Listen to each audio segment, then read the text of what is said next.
Welcome to the Golden State Media Concepts, America's Still Beautiful podcast, a weekly news podcast covering all the top positive and uplifting news stories. Are you tired of the same old news? Are you sick of the seemingly endless political spin and negativity? We cover stories that will inspire, uplift, and remind you of the good in the world. Tune into the Golden State Media Concepts, America's Still Beautiful podcast to get all the great and positive news stories of today.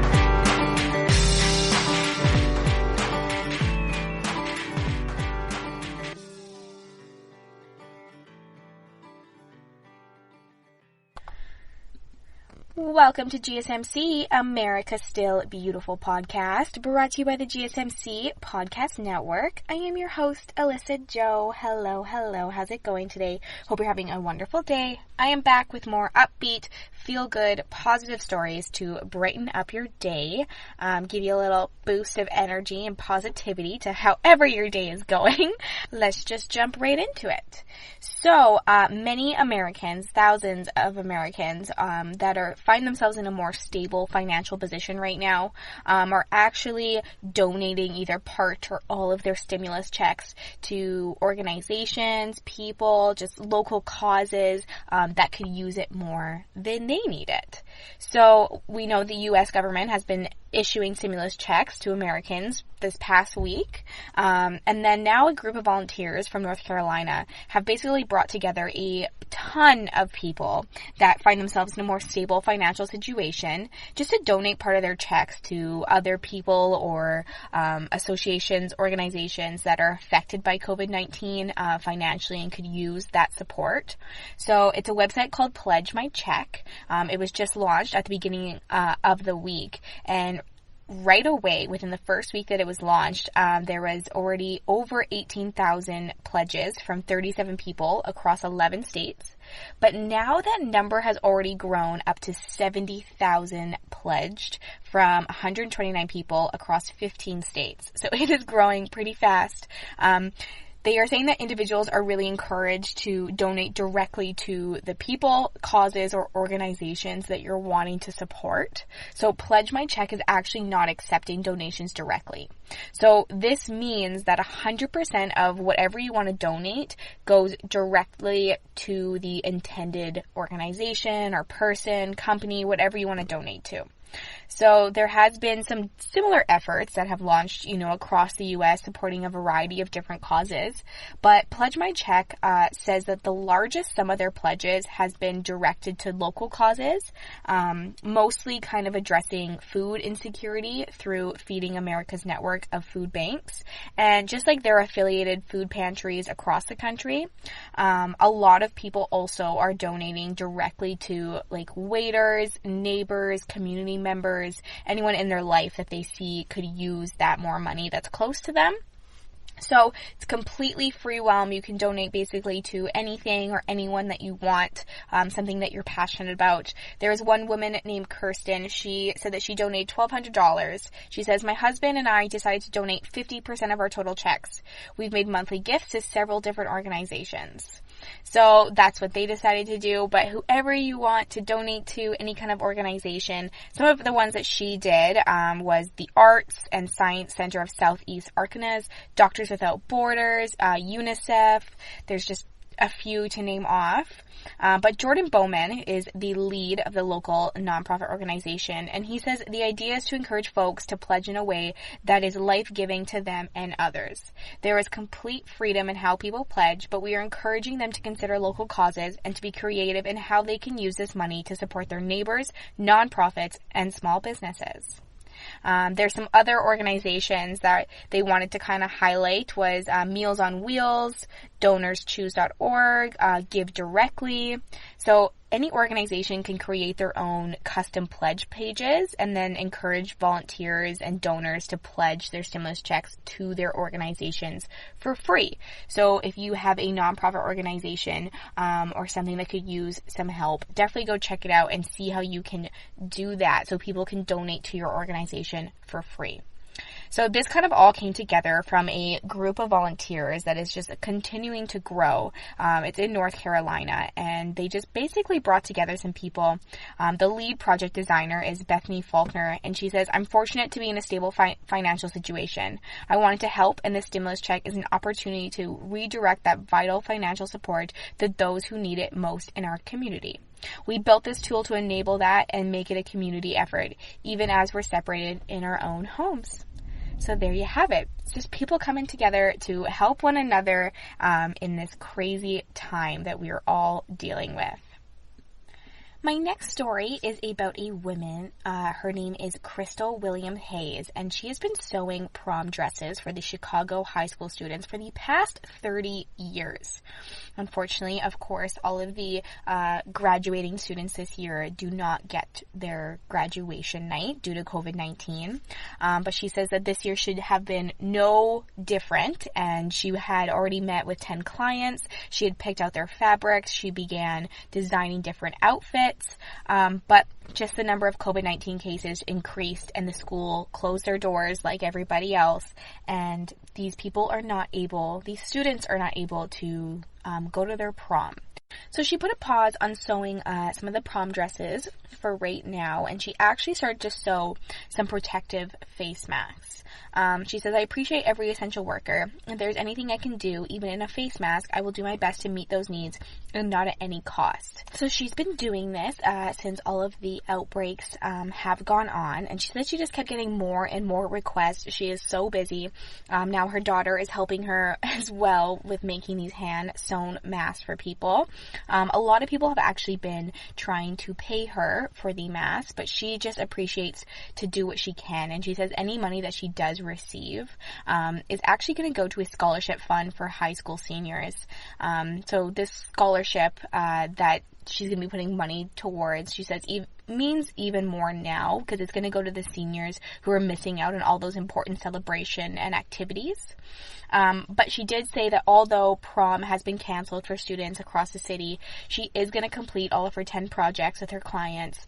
She says, "I was on Facebook and one of my customers posted that her daughter was reading a letter that she had received from school and was crying. And I immediately reached out to her and assured her that I'm still making her dress. She goes, I'm finishing all my projects.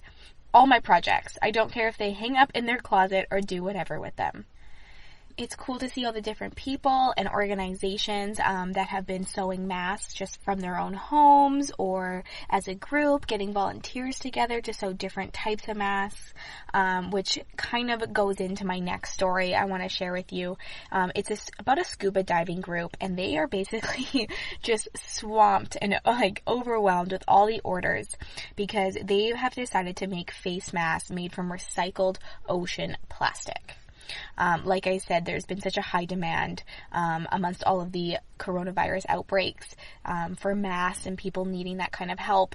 So this company has decided to take that more eco-friendly approach, and she's supplying they are all supplying the public with just protective masks made out of recycled ocean plastic. So it's the Professional Association of Diving Instructors, PADI. They've partnered with Sustainable Sportswear company called Rasher, and they're making face masks out of plastic pollution, they said. And it's kind of all been salvaged from the ocean. So each mask is sold with 5 replacement filters at the cost of $20.40. And it's just enough to cover the cost of manufacturing. She says Lisa Nicklin is the vice president of the consumer marketing at PADI, and she says, "We are not profiting from this product. We're very much a heart and soul organization. We care about the ocean and our diver community, so we wanted to be able to put our hands on our hearts and say that we're not profiting off this difficult time." So since the CDC now recommends that people wear cloth face masks to prevent the spread of COVID-19 in public areas, these masks that they're making offer kind of a sustainable alternative to all the limited supplies of N95 respirator masks that are being kind of reserved for healthcare workers and people on the front lines of this pandemic. But in addition to the mask, they feature a number of ocean-themed designs. So they've even developed like a children's mask for kids ages 4 to 10.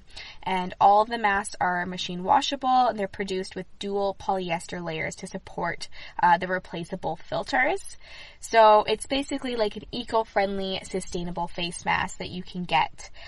Since the company has started doing this, they've had more than 15,000 mask pre-orders in just a matter of weeks, and they've helped recycle more than 1,300 pounds of ocean pollution. So there you have it. Just a more sustainable, eco-friendly way to fight off the coronavirus. So if you're interested in, helping out and getting a sustainable mask, go check out that organization. It's pretty cool what they're doing. All right, it's time for a little bit of a break, but when we get back, I have more pretty cool stories to share with you, including some NYC fashion professionals and what they're doing to help some hospital staff that are battling the coronavirus. So stay tuned for that. You really can't underestimate the importance of having the right creative work for your brand or your product. Whether it's a logo, a website, a book cover, or an ad campaign, you really need a quality design to make that big difference pop and deliver your overall engagement and success in a competitive market. That's where Design Crowd comes in. Design Crowd has over 750,000 designers from Sydney to San Francisco ready to help you with awesome creative ideas. They make crowdsourcing work for you. So if you need a logo or you're working on your creative branding, you can go to designcrowd.com and post a brief describing the design you need. And then within about 2 to 7 days, you'll receive up to over 100 different designs from designers around the world. Then you pick the best design and approve payment to the designer. So you're only paying for the design that you want. It takes a lot of the guesswork out of freelancing and out of crowdsourcing. And you don't have to be a huge company like Harvard Business School to use Design Crowd, although they have used it as well. You can start a project on Design Crowd for as little as $99. And if you go right now to designcrowd.com/health and wellness or enter the promo code health and wellness on their website, then our health and wellness listeners will receive up to $150 off of your design project. That's designcrowd.com/health and wellness or entering that promo code health and wellness.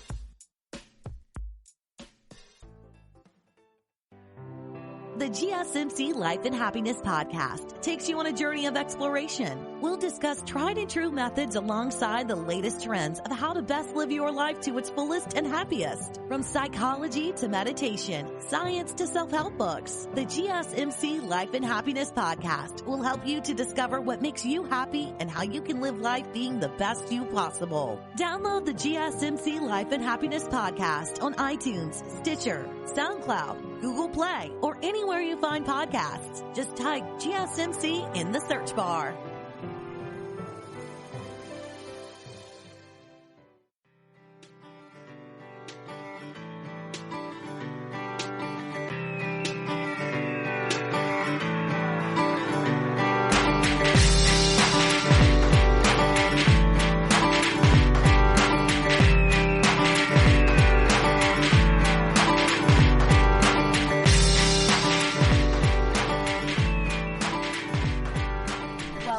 GSMC, America's Still Beautiful podcast, brought to you by the GSMC Podcast Network. I am your host, Alyssa Jo. We are back, and I was just talking about a story about some NYC fashion professionals and what they're doing to help some of the frontline workers that are helping battle the coronavirus right now. So these trio of fashion professionals are usually working for quite high-end brands like Dior, Ralph Lauren, brands like that. But since most of the fashion district is on hiatus, this trio has decided to put their extra time and resources and connections all together and help out where they can, especially with these frontline workers. So they're basically giving designer gowns a whole new meaning. It's Rachel Rothenberger, Alexis Bayless, and Amy Tefferman have all joined forces, and they've come together to manufacture hospital gowns. They've pulled some strings in their network of contacts in the New York City's garment district, and they are making hospital gowns for nurses and doctors. These gowns are definitely not going to be debuted on a red carpet or anything like that, but they sure have been appreciated in all the hospitals across New York and New Jersey. Lots of doctors and nurses have been photographed wearing plastic garbage bags that they're using to try to shield themselves from the coronavirus. So these girls wanted to come together and create something that they could wear. First of all, they had to talk to some different hospitals. They actually talked to a lot of doctors and nurses to try to get the best idea and plan of what they could come together with. So they started sourcing some materials. They touched base with hospitals that are in need. They got approved by area health departments and recruiting. Then they started recruiting volunteers to help with some sewing. They say we did a lot of research as what materials we could use and the function of them and who would be using them. So after talking directly to these professionals, doctors, nurses, people, anyone in the kind of medical industry, they came up with a functional medical gown. So it's open in the back, it ties around the waist, and it comes in 2 different sizes. And the fabric that they're using originally it was made for military use in Afghanistan. And the fabric is waterproof, it's breathable, and it's Food and Drug Administration approved. So FDA approved. So they're calling this initiative the Garment District for Gowns, and it has escalated quite quickly. At first, they were just producing a few hundred gowns a week, and now they're up to almost 10,000 gowns a week. And they're hoping to up that number up to 30 gowns a week by the middle of May. Their efforts have definitely not gone unrecognized. The world has noticed, and there's been more than 700 donors that have helped them raise more than $61,000 in less than a month. Just because they want to see this work continue. So they donated the first batch of gowns to doctors at Mount Sinai Hospital, the State Health Department, Metropolitan Hospital, and Jersey City Medical Center. And they're loving the results, and they keep making more. They say what's really beautiful about our first batch of gowns is that we've had a lot of volunteers come forward to help, like 30 plus, and we've had many volunteers step in since then, and I think now we're in the position of starting to streamline the operation. So it says we plan to continue at this momentum or more so long as there is a need for New York and the rest of the country.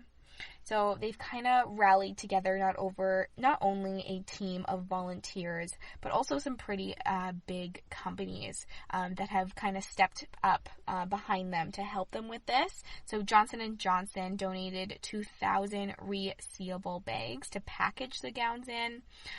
Grand Prix Subaru on Long Island offered up cars for the deliveries. So it's not just some volunteers and these 3 girls working. There has been some big companies and donors that are also helping see this movement go forward.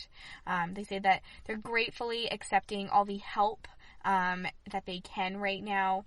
They are, of course, practicing the strict social distancing guidelines.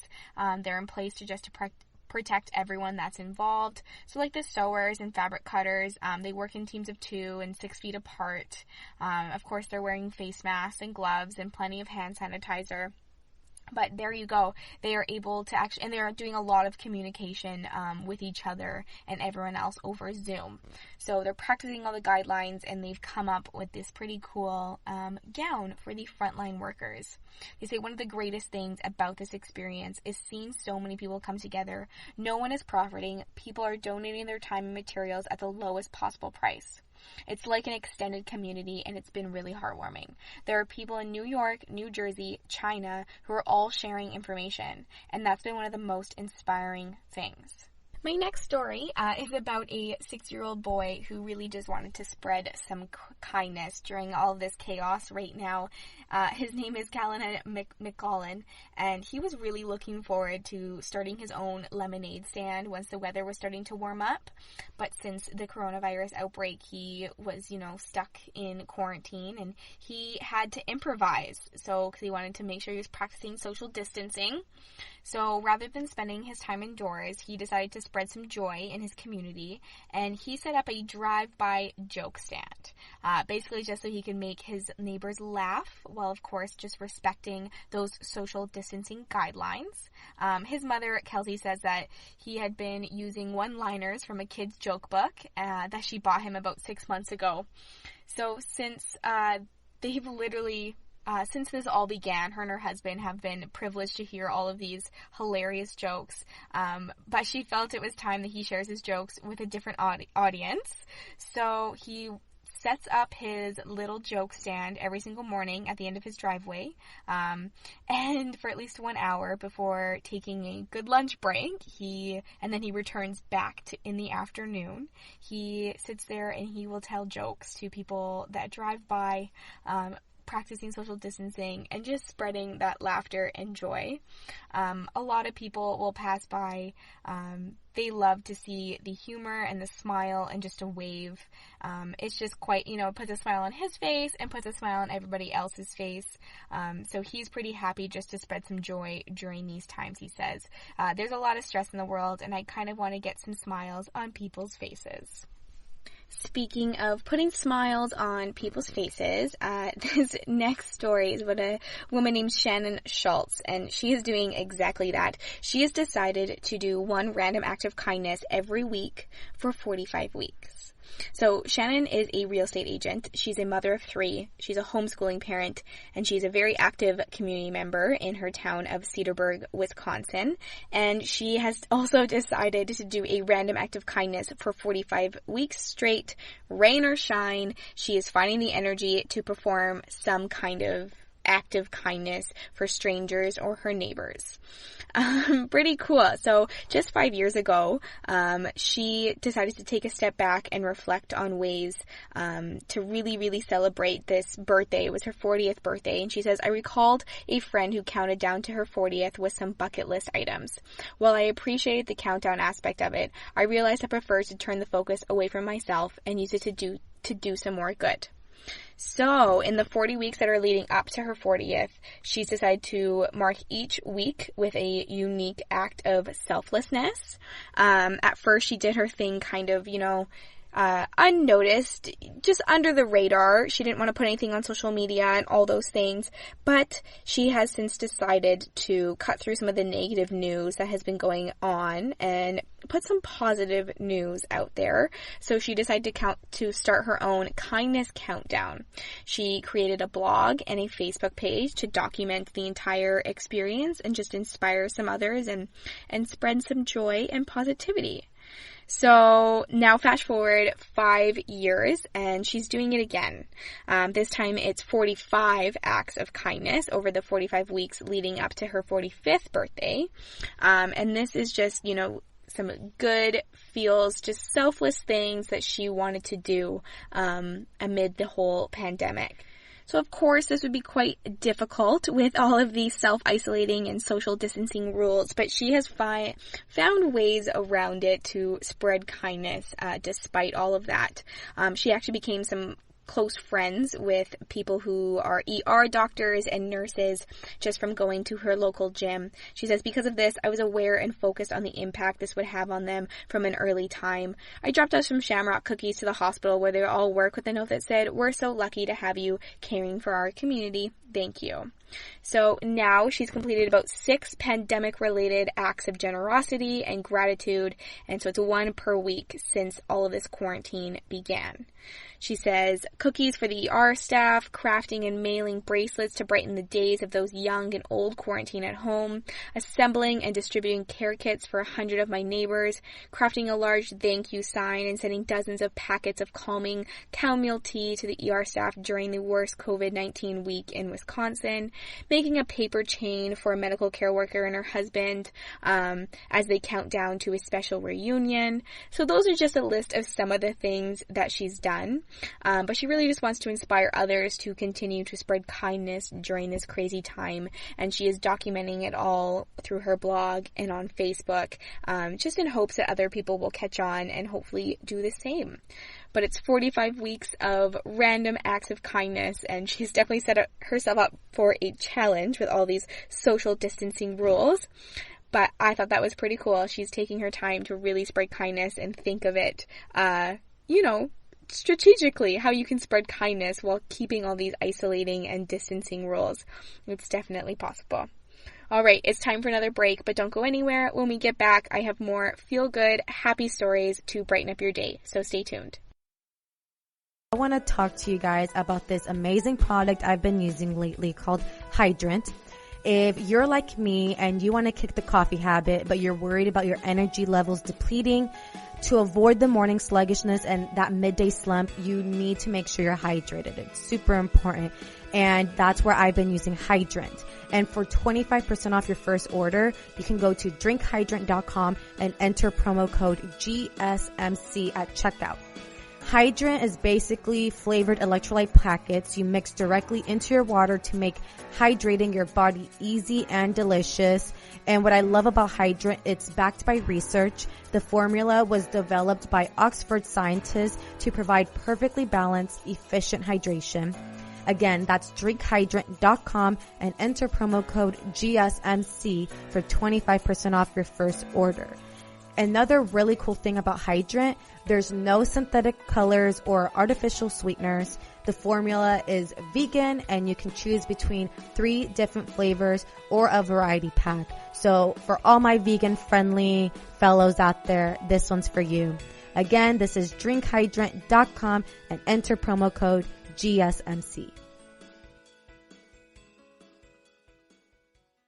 Tired of searching the vast jungle of podcasts? Now listen close and hear this out. There's a podcast network that covers just about everything that you've been searching. Hey! The Golden State Media Concepts Podcast Network is here. Nothing less than a podcast bliss with endless hours of podcast coverage. From news, sports, music, fashion, cooking, entertainment, fantasy, football, and so much more. So stop lurking around and go straight out to the Golden State Media Concepts Podcast Network. Guaranteed to fill that podcast itch. Whatever it may be. Visit us at www.gsmcpodcast.com. Follow us on Facebook and Twitter and download us on iTunes, SoundCloud, and Google Play.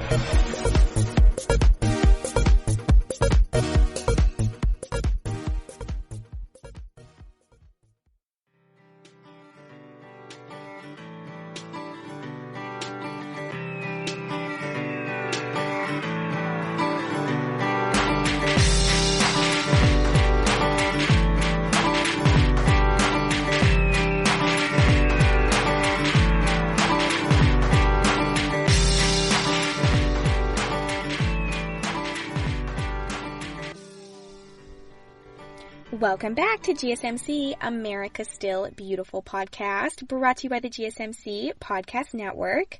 My next story is about some students of the Florida State University, and they are sharing some positivity throughout the world that has been negatively impacted by COVID-19. They've created a map of kindness just to spread this positivity where a lot of negativity might be right now. So their names are Gabby Cintron and Vineta Akula, and they are at the FSU College of Medicine. So they've created this website called Kindness Amid the Coronavirus. And this site is basically dedicated to tracking stories of kindness from people all around the world. They say we kind of had this idea of how we can create this centralized location where we can start seeing some more good news. From our computer screens, we hope to help inspire that kindness, to help encourage people to take actions, and to show that they can do kind things just from their home. So the kindness tracking map basically mirrors the Johns Hopkins University coronavirus tracking map. It says, seeing the Johns Hopkins map that has just the data points to show what's going on with the virus, just being able to see a map like that and see the mirroring and say, okay, there's a lot of bad that's spreading, but there's also a lot of good as a result. So they decided to share this website, and it's kind of taken off and done really, really well. They said it's honestly just been really nice to see what people appreciate and are using it and actually see the positive impact. People tend to be kind of their own group, right? We do acts for our own groups. But, however, in a time of crisis, our group widens, and this is a global pandemic. So really, our group is global. So they just encourage people to be kind, even after the pandemic is over, of course. But you can go to their website and you can check out these kindness stories and just positive things that people are doing amidst all this chaos right now. So you can go see the map and you can submit your own story of kindness. It's kindnessamidcoronavirus.com. You will find the map and you can submit or just feel good by reading some more positive stories. So as we know, weddings, events, all those kind of things have been canceled due to coronavirus. And I actually was reading on last episode a story about how now in New York you can legally get married over Zoom. So people are finding ways around, all of the craziness to still do the things that they planned and that they really want to do. So this next story I thought was pretty cool. It's about a two-year-old boy, and he actually got adopted over Zoom since the pandemic canceled the court hearings. But he was able to get adopted over Zoom. His name is Jaden. He found his forever home with a family in Fort Smith, Arkansas, and they decided to do this over Zoom. So Kimberly and her husband had been fostering Jaden for over a year. At that point, their family decided they wanted to welcome Jaden as their own son. They say, we knew the day they terminated the parental rights that we would be adopting April 16th. But due to the coronavirus, the in-person adoption court date could no longer be held on April 16th. However, the couple realized, of course, their court hearing could be held virtually with the same result. So that's exactly what they did. They decided to adopt Jaden over Zoom. So he was officially adopted by this family over a Zoom video chat. So as we see all the pictures after the adoption day, they're standing there with the judge and everyone is smiling. And we didn't get that. But they are just happy that they could be doing it over Zoom and still get it done. So the adoption specialist, her name is Ashley Alam, and foster care worker Addie Martin told the family services that they have remained committed to kids' safety amid the coronavirus pandemic. So it's really changed our whole interaction with these kids and the ability to check in on them. But regardless of how the adoption took place, it doesn't matter. Jaden is with his forever home now. He's a part of the family. They say sometimes it feels like it's not real. I mean, we sit and look at him and we're just like, he's ours. See, good things can still happen. Not everything has to be canceled due to coronavirus. You might have heard of the dynamic duo that I'm going to be talking about next. Their name is Buddy and Barley. They're known as the Brew Dogs. They've been bringing a lot of joy and a lot of beer to residents of Huntington, New York. So Buddy and Barley, of course, their owners are, they actually own a brewing company. And since everything got shut down, they decided that they had to, redefine their brewing business, and they wanted to remain open and try to deliver what they could. And they say Buddy and Barley are superstars in the town of Huntington. They have been requested on many cases, and we are making it well known that they can deliver beer to your house. So first of all, they decided to deliver the beer with the dogs to keep the social distancing rules, of course, but it also just brings people joy and happiness to have two really cute dogs show up with your six-pack. I mean, I would not complain if I had some golden retrievers showing up at my front door with a six-pack. So that's exactly what they've been doing, and it has been a huge hit. So one of the owners says, when it first came out, we were like, holy smokes, can we open? Can we close? What do we do? So we had to redefine our business. We never had curbside. We never had delivery. When the dogs go out, they make people smile. I think people really like that. In fact, I think people need that these days. So when they put a smile on people's faces, they're doing their job, which by nature is really easy for them. So the dogs they're using the dogs for deliveries just to help with social distancing, like I said, and then also just putting a smile on people's faces. They say you really kind of can't get close to people other than your own family members. But the dogs kind of bring more connections to them. And of course, it makes their customers kind of feel at ease that they're not going to be interacting with people, right? You're supposed to be staying home, quarantined, not away or not close to anyone. So instead, you can have some golden retrievers show up to your doorstep and deliver you alcohol. So I guess they estimated that the business was down to about 60 to 70% of what it normally is. But they are just happy to be up and running and bringing smiles to people's faces with these cute puppies delivering their beers. And they say that with these new options, they're hopeful they're going to be able to pay their bills and stay afloat during all of this chaos. So I would say that is definitely a bonus, ordering beer to your doorstep and getting 2 cute dogs delivering it. For my last story of the day, it is about Ernie Andrus. He is a 96-year-old veteran from World War II, and he is running again across coast to coast. Including a stretch through Louisiana. He's doing this all to raise some money. And yes, he has done this once before. He is 96 years old. He averages about 13 miles a week on a run, and he expects to finish in the next 4 years. So he's a World War II veteran. He's running across the country to raise money to sail the fully restored military landing ship, the USS LST 325, to Normandy for a D-Day anniversary.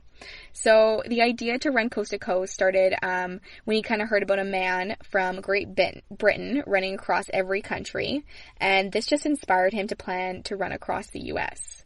But first he had to make sure that he could do it. So he started running long distance, like relay races. And this was when he was 88 years old. He ran his first 200-mile relay.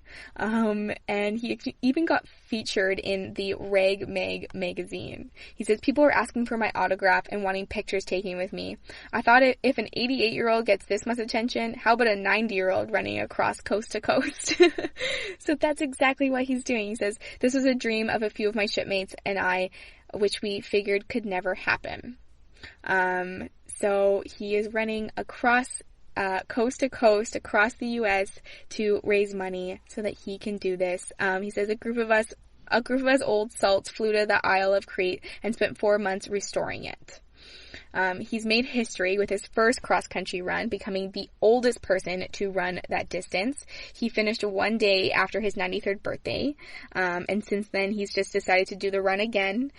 This time it's east to west, and he starts every day at 3 a.m. with a few exercises that are recommended by some of his care workers to get his heart pumping. And then he says he has a cup of coffee and a shave by 5 a.m. Breakfast is finished, and he spends the rest of the day rotating between naps and screen time. So that's what he's doing, coast to coast. Not 96 years old just to do something that he's always wanted to do. I think that's pretty cool. I thought I would leave today's episode on that note, a little inspiration that no matter where you are, how old you are, you can always go after what you want to do. Well, anyways, thank you so much for joining me today. Thank you for listening to GSMC, America's Still Beautiful podcast, brought to you by the GSMC Podcast Network. I am your host, Alyssa Jo. Thank you for being here. Please do not forget to hit that subscribe button, like and follow us on social media, and leave a 5-star review. It's greatly appreciated, and I look forward to sharing more positive, uplifting stories with you next time. Thank you. You You've been listening to the Golden State Media Concepts, America's Still Beautiful podcast, part of the GSMC Podcast Network. You can find this show and others like it at www.gsmcpodcast.com. Download our podcasts on iTunes, Stitcher, SoundCloud, Google Play, or anywhere you find podcasts. Just type in GSMC to find all of our shows. From the GSMC Podcast Network, from social media news to marketing news, and even weird news, the GSMC Podcast Network has you covered. You can also follow us on Twitter and Facebook. Thank you, and we hope you have enjoyed today's episode of the Golden State Media Concepts, America's Still Beautiful podcast.